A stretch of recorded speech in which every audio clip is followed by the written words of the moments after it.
महिला IAS probationer रहुथिबा circuit house रूम्र कबाड़ भूलक्रमे खोलिथिबा वरिष्ठ आईनजीवी पुरुषोत्तम दास को थाना को डाकी नहीं द्राचित व्यवहार करने और माड़ मरा घटना को तीव्र निंदा करिछि बालेश्वर उकिल संघ।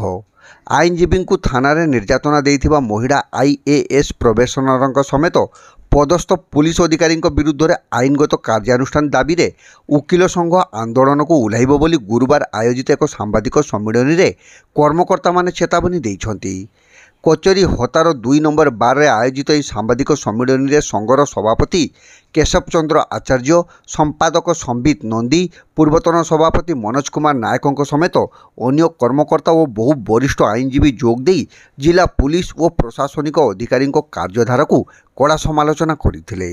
विधायकों को खोजा जाई भूलक्रमे महिला आईएएस प्रोबेशनर रूम्र कबाट खोली जो आईनजीवी एकाधिक थर क्षमा प्रार्थना करने पर पुलिस तांको 41 धारारे दस्तखत नहीं छाड़ी तेरे दोष न थाई जड़े वरिष्ठ आईनजीवी को थाना रे दुर्दांत अपराधी भड़ी व्यवहार करने और माड़ मारिबा पदस्थ पुलिस अधिकारी एवं आईएएस अधिकारी लोकसेवार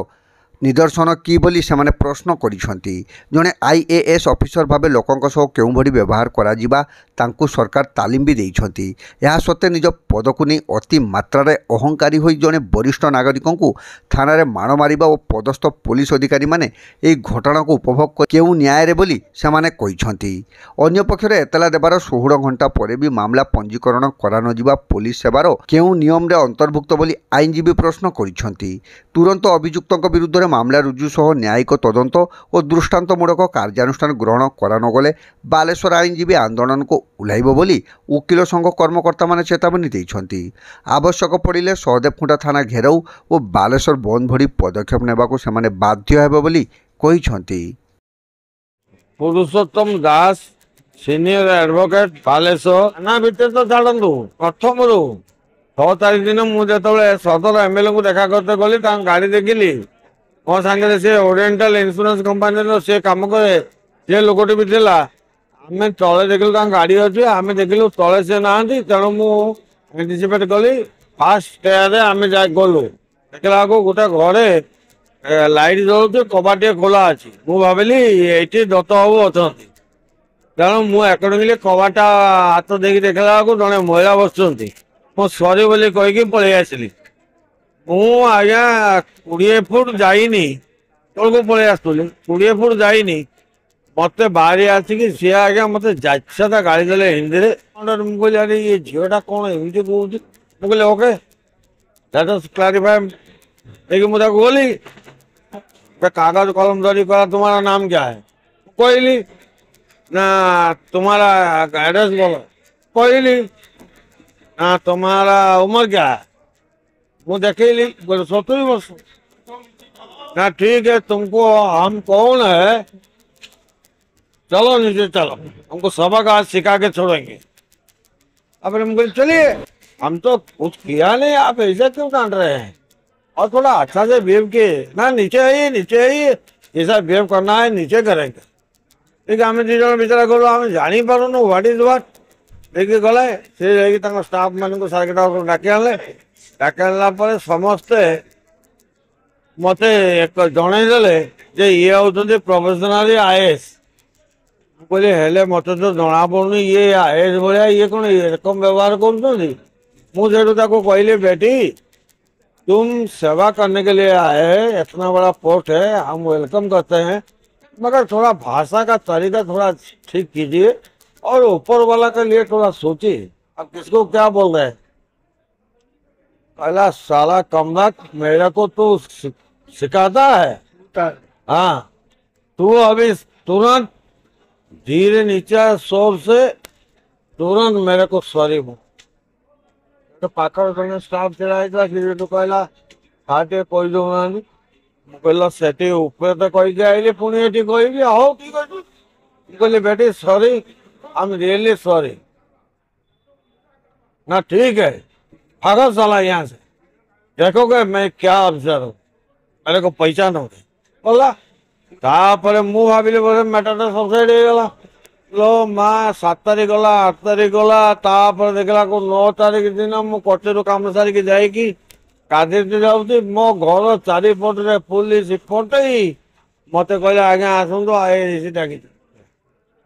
ଦେଇକି ମୁଁ କହିଲି ଆଚ୍ଛା ମୁଁ ଖାଇନି କିଛି କରିନି ମୁଁ ଗୋଟେ ଔଷଧ ଖାଇବି ନା ନା ଆପଣ ଖାଲି ଆସନ୍ତୁ ସାଙ୍ଗେ ସାଙ୍ଗେ 5 ମିନିଟ୍ ପଳେଇ ଆସିବେ ତାଙ୍କ ଗାଡ଼ିରେ ବସିକି ନେଇ ଆସିବେ। ନା ନା ଶୁଣ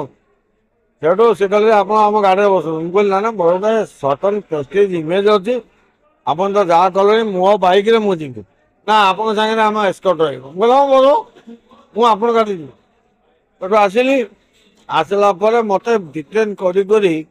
କହିଲେ ରାତି 11ଟା ସିଏ ଆସିକି ବସିଲା ତାପରେ ମତେ ଡାକିଲେ ପ୍ରାୟ 9ଟା 15 କାନ୍ତରୁ ହେଇଥାଏ ରାତି ଦେଇକି ଆଜ୍ଞା ମତେ ଏପଟରେ ସେଠି ବସୁଛନ୍ତି ଏଡିସନାଲ ଏସପି ଆଉ ୱିମେନ୍ ସେଲ୍ ଏପଟରେ ବସୁଛନ୍ତି ଆଉ ଆପଣଙ୍କର ଆଇଆଇସି ସେଠି ବସୁଛନ୍ତି ଆଚ୍ଛା ତମେ କାହିଁକି ଯଦି ସିଏ ମତେ ପିଟିବାର ଦେଲା ତମେ ତା ପାଖରେ ମତେ ଚେୟାର ଗୋଟେ ଦେଇଦେଲ ପ୍ଲାଷ୍ଟିକ ଚେୟାର ଦେଇ ବସତେ କହିଲ ମୁଁ ସେଠି ବସିବି ମୁଁ ଇନ୍ ଗୁଡ୍ ମୁଁ ଜାଣିବି କେମିତି ତାଙ୍କର କୋଉ ଇଣ୍ଟେନସନ କହୁଛି ଦେଇକି ଆଜ୍ଞା ମୁଁ ତାକୁ କହିଲି ଯେ I am extremely sorry with folded hand I beg excuse ତେଣୁ please you forget all those things ଆଜ୍ଞା ଅଲ୍ ଅଫ୍ ଏ ସଡନ୍ ଛିଡ଼ା ହେଇଗଲା ମୋ ତଣ୍ଟିକି ମୋ ବୁଢ଼ା ତଣ୍ଟିକି ଧରିକି ଏକଦମ ପୁରା ଏତେ ଦୂର ପ୍ରେସ୍ କରିଦେଲା ଆପଣଙ୍କର ସେଇ ଯୋଉ ପ୍ରଫେସନାଲ ଆଇଏସ୍ ଦେଇକି ମୁଁ ଗଁ ଗଁ ଡାକୁଛି ତାପରେ ଏମାନେ ଆସିକିରି ସବୁ ମିଛରେ ଗୋଟେ ବାହାନାବାଜି କରିକି ଆଜ୍ଞା ଆଜ୍ଞା ଏଇଟା ଭଲ କରୁନାହାନ୍ତି ଛାଡ଼ନ୍ତୁ ଛାଡ଼ନ୍ତୁ ମ୍ୟାଡ଼ାମ ଛାଡ଼ନ୍ତୁ ଛାଡ଼ିଦେଲେ ଆଜ୍ଞା